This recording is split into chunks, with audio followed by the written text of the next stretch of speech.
Hello students, आप सभी का स्वागत है मेरे इस यूट्यूब चैनल पर। आज हम प्रश्नावली 1.5 को हल करेंगे। तो पहला प्रश्न क्या है, ज्ञात कीजिए। यानी हमें दे रखा है 64 की घात 1/2, तो इसका हमें मान ज्ञात करना है। ठीक है, तो कैसे करना है, उससे पहले इसमें एक जो सूत्र लगेगा वो मैं आपको बता देती हूँ।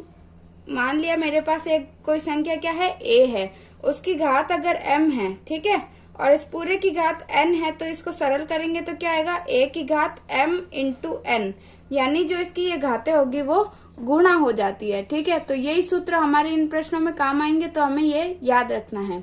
तो अब ये पहला प्रश्न क्या है, 64 की घात 1/2। तो इसमें क्या करेंगे कि जैसे ये संख्या है, मुझे इसको कैसे लाना है, a की घात m के रूप में, ठीक है, घात के रूप में लिखना है इसको। तो क्या करेंगे, इसका अभाज्य गुणनखंड करेंगे। ठीक है, क्या करेंगे, अभाज्य गुणनखंड। और अभाज्य गुणनखंड किसे कहते हैं, जिसका अभाज्य संख्या का इसमें भाग देंगे। अभाज्य संख्या कौन कौन सी होगी, 2, 3, 5, 7, 11, 13, ठीक है, इनका इसमें भाग देंगे। और अगर सम संख्या होती है तो 2 का देते हैं, विषम है तो 3 का, और अगर 0 या 5 है संख्या के अंत में तो उसमें 5 का भाग देना है। ठीक है, तो ये सम संख्या है तो इसमें क्या देंगे, 2 का।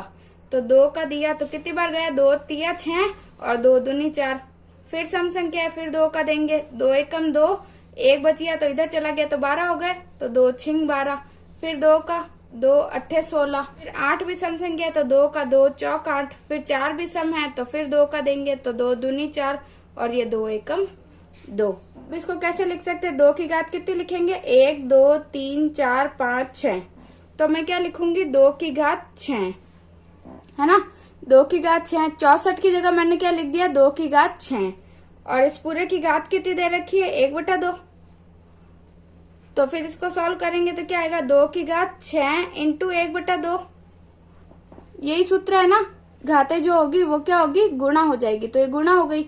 अब ये क्या हो गई, 2 से 1 कट गया, 2 एकम 2 और 2 तिया 6। तो अब मेरे पास क्या आ गया, 2 की घात 3।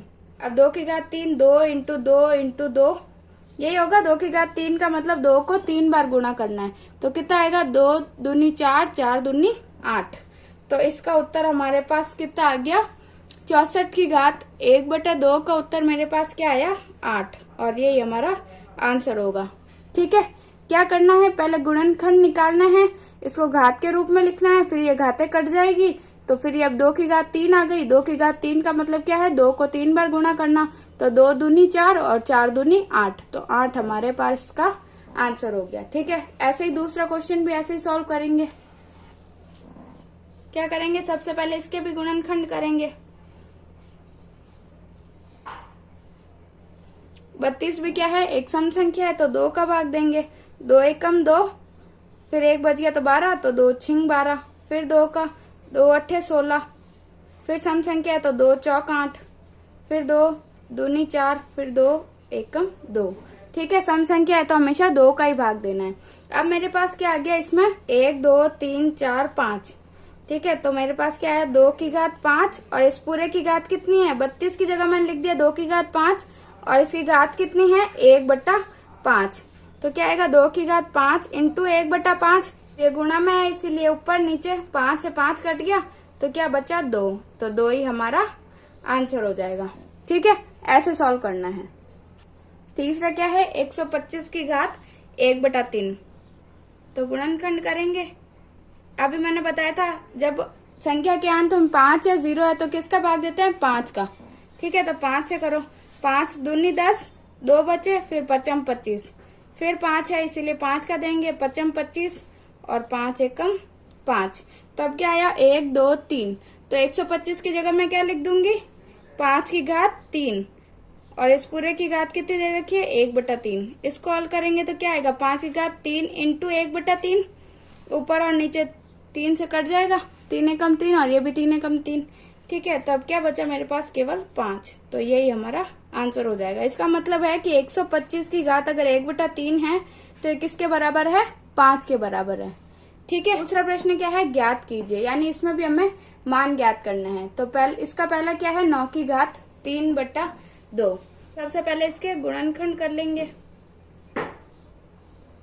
तो 9 है इसीलिए किस से जाएगा, सम तो होगी तो 2 से, और विषम है तो 3 से। फिर 3 तिया 9, फिर 3 एकम 3। ठीक है, तो अब क्या आया 3 की घात 2। 9 की जगह मैं लिख सकती हूँ 3 की घात 2 और ये इसकी घात है 3/2। तो अब क्या होगी, घातें गुणा हो जाएगी। तो 3 की घात 2 इंटू 3/2। ठीक है, तो ये गुणा में है तो क्या होगा 2 से ये 2 कट जाएगा। तो क्या बचा 3 की घात 3। 3 इंटू 3 इंटू 3। 3 को 3 बार गुणा करेंगे तो कितना आएगा, 3 तिया 9, 9 तिया 27। तो 27 इसका आंसर हो जाएगा। ठीक है, ऐसे ही दूसरा क्या है 32 की घात 2/5। तो सबसे पहले तो गुणनखंड ही करना है। 32 सम संख्या है इसीलिए 2 का 2 एकम 2, 2 छिंग 12। फिर सम है तो 2 अट्ठे 16। फिर सम संख्या है तो 2 का देंगे तो 2 चौक 8। फिर सम संख्या है तो 2 दूनी 4 और फिर 2 एकम 2। ठीक है, तो अब 32 की जगह मैं क्या लिख सकती हूँ, 2 की घात 5 लिख सकती हूँ। तो इसको लिख देंगे 2 की घात 5। इसका इस पूरे के ऊपर क्या घात आ जाएगी, 2/5। इसको आगे सॉल्व करेंगे तो आएगा 2 की घात 5 इंटू 2/5। अब ऊपर और नीचे 5 कट जाएगा तो फिर क्या बचेगा, 2 की घात 2 बचा। घात 2 कितना होता है, 2 इंटू 2 बराबर 4। तो यही हमारा आंसर हो गया। तीसरा है 16 की घात 3/4। सबसे पहले गुणनखंड ही करेंगे। सम संख्या इसलिए 2 का भाग देंगे, 2 अट्ठे 16, 8 बार गया। फिर 8 को 2 से करेंगे, 2 चौक 8। फिर 2 का 2 दूनी 4। फिर 2 एकम 2। ठीक है, तो अब 16 की जगह क्या लिख दूं मैं, 2 की घात 4। तो मैंने लिख दिया 2 की घात 4 के ऊपर कितनी घात है, 3/4। सॉल्व करेंगे तो आएगा 2 की घात 4 इंटू 3/4। 4 को ऊपर और नीचे है इसीलिए काट दिया। ठीक है, फिर 2 की घात 3 तो कितना आएगा, 2 दूनी 4 दूनी 8। ठीक है, समझ आया, 2 इंटू 2 इंटू 2 कितना हुआ 8। तो ये हमारा 8 हमारा आंसर हो गया। चौथा है 125 की घात -1/3। सबसे पहले तो हमें वही करना है, इसके गुणनखंड। तो 125 तो किससे देंगे, 5 से। 5 दूनी 10 और 5 25। फिर 5 का 5 25। फिर 5 से देंगे तो 5 एकम 5। अब 125 की जगह मैं क्या लिख सकती हूँ, 5 की घात 3 और इस पूरे की घात क्या है, -1/3। तो क्या होगा, 5 की घात 3 इंटू -1/3 होगा। 3 तो ऊपर नीचे कट गया लेकिन क्या बचा, 5 की घात -1। जब एक घात होती है तब तो उसका क्या उत्तर होता है कि 5 है केवल, लेकिन माइनस घात है तो इसका मतलब क्या है कि जब ये संख्या नीचे जाएगी तब घात प्लस में हो जाएगी। ठीक है, तो 5 की घात -1 का मतलब है 1/5। ठीक है, क्योंकि अगर ये 5 वापस ऊपर लेंगे तो क्या आ जाएगा, 5 की घात -1। तो हमें सरल करना है इसीलिए माइनस में घात नहीं चाहिए हमें। तो कोई भी अगर इसकी जगह 15, 20, 25 कुछ भी होता तो वो नीचे जाएगा तो उसकी घात प्लस की हो जाएगी। ठीक है, अगर यहाँ पे 25 होता तब भी हम क्या करते, 1/25। ठीक है, यानी किसी के ऊपर भी माइनस की घात है और -1 है इसीलिए केवल 5 आए। अगर -2 होता तो हम क्या करते, 1/5 की घात 2 हो जाता। ठीक है, तो इसका उत्तर क्या होगा, 125 की घात -1/3 का उत्तर होगा 1/5। ठीक है, तीसरा प्रश्न है सरल कीजिए। यानी इसमें जैसे ये कॉम्प्लिकेशन दे रखी है, यानी 2 संख्या है, दोनों पे घातें हैं, तो इसको हमें क्या है, एक सरल रूप में लेके आना है। तो इसमें हमें 2 सूत्र काम आएंगे। जैसे अगर मेरे पास एक संख्या है a की घात m और दूसरी है कि a की घात n। ठीक है, 2 संख्या है मेरे पास, जो संख्या तो सेम है लेकिन इन पे घातें अलग अलग है ना। इसकी घात m है और इसकी घात n है।